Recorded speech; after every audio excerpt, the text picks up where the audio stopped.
ओम नमो भगवते वासुदेवाय नमः। नमस्कार, स्वागत है आप सभी का मेरे यूट्यूब चैनल पर। बैसाख का पावन महीना शुरू हो चुका है। बैसाख के महीने में कहानियाँ सुनी जाती हैं। बैसाख का महीना श्री हरि विष्णु को अति प्रिय है। इसे माधव मास के नाम से भी जाना जाता है। इसमें भी कुछ नियम लिए जाते हैं, कुछ कहानियाँ सुनी जाती हैं। तो आज मैं आपको पीपल सींचने की कहानी सुनाऊंगी। पीपल पूजा की जाती है इस महीने में। इस कहानी को सुनने से जीवन में सुख समृद्धि आती है। तो चलिए सुनते हैं पीपल सींचने की कहानी और पीपल पूजा करने का क्या फल मिलता है। तो चलिए सुन। किसी गांव में एक पति पत्नी रहते थे। वह बहुत गरीब थे। वे दोनों जंगल से लकड़ी बीन कर लाते थे और अपना घर चलाते थे। एक दिन की बात है, वे दोनों जंगल में लकड़ी बीनने जा रहे थे। पति आगे, पत्नी पीछे पीछे चल रही थी। तभी लकड़हारे की पत्नी ने देखा कि एक बहुत बड़ा पीपल का पेड़ है। उसके नीचे बहुत सी औरतें बैठी हुई हैं। यह देखकर लकड़हारे की पत्नी उनके पास गई और उसने देखा औरतें तो पूजा कर रही थी और कहानी सुन रही थी। लकड़हारे की पत्नी भी वहाँ बैठ गई और कथा सुनने लगी। और जब कथा समाप्त हो गई तब उसने उन सब औरतों से पूछा कि आप सब यह क्या कर रही हैं, इससे क्या फल मिलता है। तब उनमें से एक औरत ने कहा कि बहन, यह बैसाख का महीना चल रहा है। पूरे महीने सुबह जल्दी उठकर सूर्य उदय से पहले स्नान किया जाता है और फिर उसके बाद तुलसी पीपल के वृक्ष की पूजा की जाती है। उनमें जल सींचा जाता है और भगवान विष्णु की कथा कही जाती है। और बैसाख पूर्णिमा के दिन ब्राह्मणों को भोजन कराकर यथासंभव दान दक्षिणा दी जाती है। लेकिन ध्यान रहे, जब भी पीपल की पूजा करें तो उस दिन रविवार ना हो। रविवार के दिन पीपल की पूजा नहीं की जाती। बैसाख मास में मन लगाकर सच्चे मन से पूजा की जाए तो धन और सुखों की प्राप्ति होती है। लकड़हारे की पत्नी मन ही मन कहने लगे कि हे भगवान, मेरे पास सच्ची श्रद्धा के अलावा कुछ भी नहीं है जिससे मैं आपकी विधिवत पूजा कर सकूं। यह सोचती हुई वह वहाँ बैठी रही। जब सारी औरतें पूजा करके वहाँ से चली गई तब लकड़हारे की पत्नी ने अपनी साड़ी के पल्ले को पानी में डुबोया और गीला कर लिया, पीपल की जड़ में निचोड़ दिया। अब उसका रोजाना नियम हो गया। वह रोज पूजा करती। उसी मन से सच्ची भक्ति और आस्था, उसके मन में सच्ची भक्ति और आस्था थी। जब शाम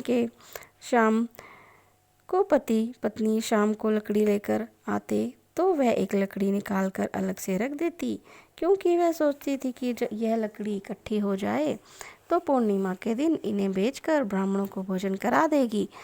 ऐसा करते पूरा बैसाख महीना बीत गया और पूर्णिमा का दिन आ गया। तो सुबह उसने अपने पति से कहा, आज मैं आपके साथ लकड़ी बीनने नहीं जाऊंगी, मेरी तबीयत कुछ ठीक नहीं है। तो उसके पति ने कहा, ठीक है, तो तुम आराम करो, मैं लकड़ी लेने जाता हूँ। उसने अपने पति के जाते ही जो लकड़ियाँ एक एक करके उसने इकट्ठी की थी, उन लकड़ियों को लेकर उन्हें बेचने के लिए चल दी। तो भगवान विष्णु की कृपा से वह लकड़ियाँ चंदन की हो गई। लेकिन लकड़हारे की पत्नी को इसके बारे में कुछ भी पता नहीं था।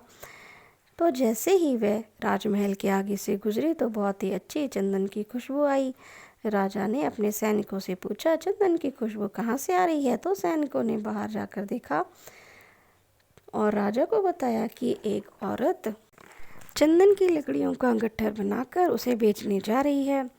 इसके गट्ठर में से खुशबू आ रही है। तो राजा ने कहा, उस औरत को राजमहल में बुलाओ। तो सैनिक उसे लेकर अंदर आए। राजा ने लकड़हारे की पत्नी से कहा, मैं तुम्हारी लकड़ियाँ खरीदना चाहता हूँ, ये लकड़ियाँ कितने में बेचोगी। तब लकड़हारे की पत्नी ने लकड़ियों का गट्ठर नीचे रखा और कहा, महाराज, आप जितना चाहें उतना दें, मुझे तो केवल 5 ब्राह्मणों को भोजन कराना है, दान दक्षिणा देनी है। अगर आप मुझे इतना दे दें तो आपकी अति कृपा हो गई।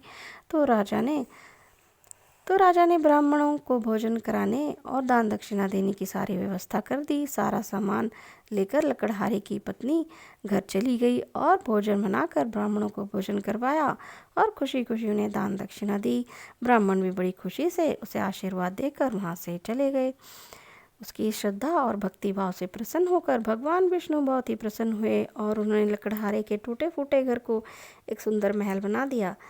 जब शाम को लकड़हारा घर आया तो गांव वालों ने उससे कहा, तुम तो सारा दिन जंगल में लकड़ियां बीन रहे थे और तुम्हारी पत्नी सारा दिन क्या क्या कर रही थी।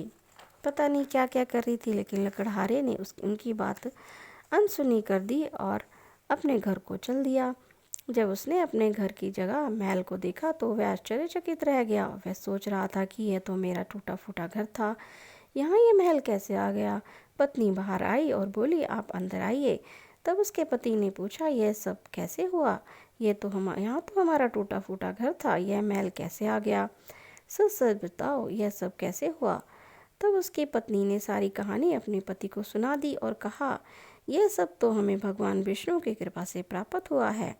यह सुनकर लकड़हारा बहुत खुश हुआ तो उन्होंने भोजन किया और अब वह पति पत्नी रोजाना भगवान विष्णु की पूजा करने लगे और खुशी खुशी रहने लगे।